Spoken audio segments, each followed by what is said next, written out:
Geceni saydım ulduz ulduz, adını pıçıldadım. Vaxt gecikir, yol susur, yine seni tapmadım. Gözlerim yolda kaldı, ne bir kölge ne bir iz. Sükut kulağımda döyür, gece çekir menidir. Hamı yuxuda, derin bir tanrı bir demem. Senden aşağı yok kimse, ondan yukarı yine sen. Gelmesen süp yarılacak, kalbim gecede kalacak. Dan ulduzu çıkmasın, ümidim sende kalacak. Bəxtimi tanıyıram, yine ağarır seher. Sen gelmesen bu yürek biraz da solacak ya.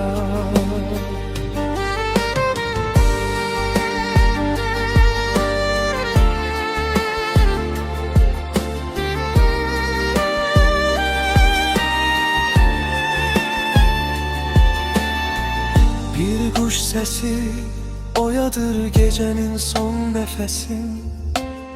Külek layla deyir, aparır xəyallarımı sesin.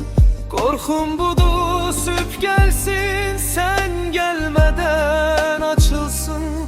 Bu sine tab getirmez, ağrım söze saçılır. Dan ulduzu yalvarıram, biraz da gecik.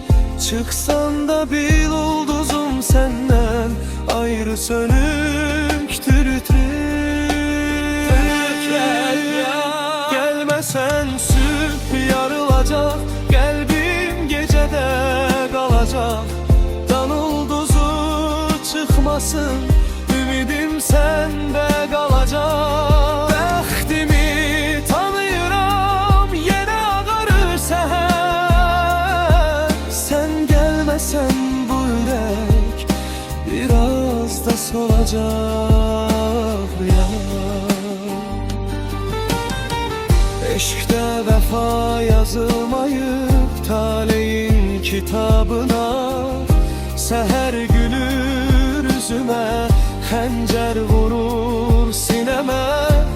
Qara günler saraldı bu çöhremi gizlice. Ağlayır çaylar kimi, gözyaşım axır gece. Gelmesen süp yarılacak, içimde gece kalacak.